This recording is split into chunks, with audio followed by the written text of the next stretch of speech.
Tu seras pour l'Éternel un peuple saint comme il te l'a juré, lorsque tu observeras les commandements de l'Éternel ton Dieu, et que tu marcheras dans ses voies. Deutéronome 28:9.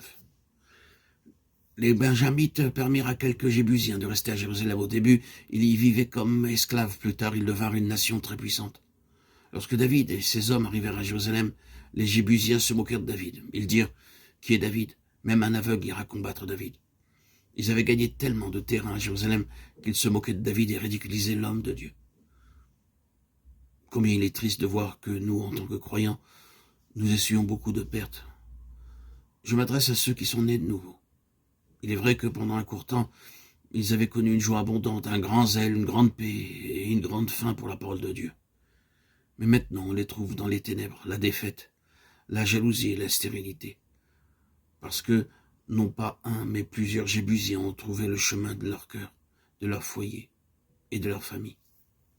Ce n'était pas une tâche facile pour David de chasser ces Jébusiens. Dieu dut le préparer de sa propre manière. Tout d'abord, Dieu conduisit David à travers 8 longues années de douloureuses souffrances par le moyen de Saül, d'Absalom et d'autres personnes. Puis, il le conduisit à Hébron. Il le maintint là 7 ans et 6 mois, et de là, il l'amena à Tsion. Alors seulement il put chasser les Jébusiens. Pour finir, les Jébusiens furent chassés de Tsion. Ensuite vint la révélation du plan céleste, puis le temple et la gloire. Comme il est écrit, ce sont des choses que l'œil n'a point vues, que l'oreille n'a point entendues, et qui ne sont point montées au cœur de l'homme, des choses que Dieu a préparées pour ceux qui l'aiment. 1 Corinthiens 2:9. Il y a 2 sortes de pertes. Des pertes personnelles et des pertes collectives. La première est la perte que nous subissons personnellement, et la deuxième est celle que l'Assemblée entière subit. La parole de Dieu déclare qu'en tant que croyants, nous sommes membres du corps du Seigneur Jésus-Christ.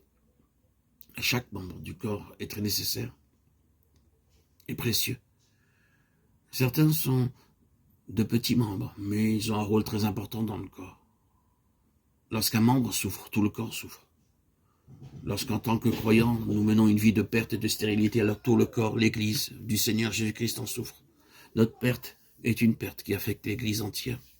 De même, notre restauration sera joie et bénédiction pour tous. Nous savons que nous possédons un grand héritage spirituel dans le Seigneur Jésus-Christ. C'est un héritage céleste, sans souillure et qui ne se flétrira jamais.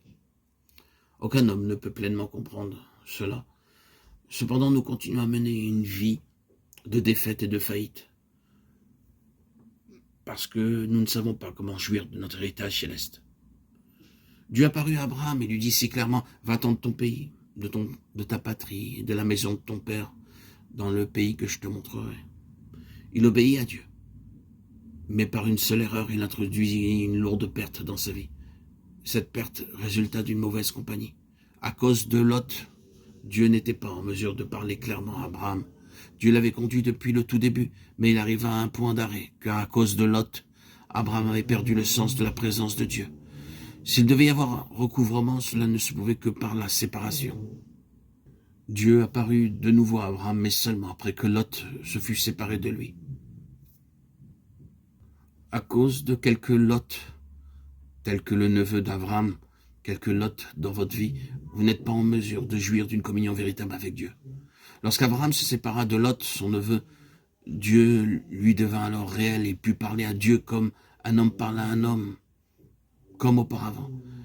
C'est pourquoi il put quitter son pays, son troupeau et d'autres choses précieuses à cause de Dieu. Dieu était réel pour lui.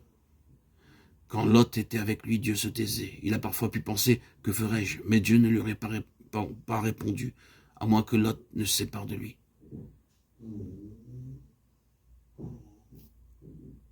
Donc faites attention à choisir une bonne compagnie, un bon entourage, pour ne pas perdre le lien qui vous unit à Dieu. Pour ne pas perdre cette présence si précieuse qu'est la présence de Dieu. Il nous faut nous séparer des gens qui ne correspondent pas à la volonté de Dieu, à ce que Dieu attend de nous, pour marcher sur le chemin de la sanctification.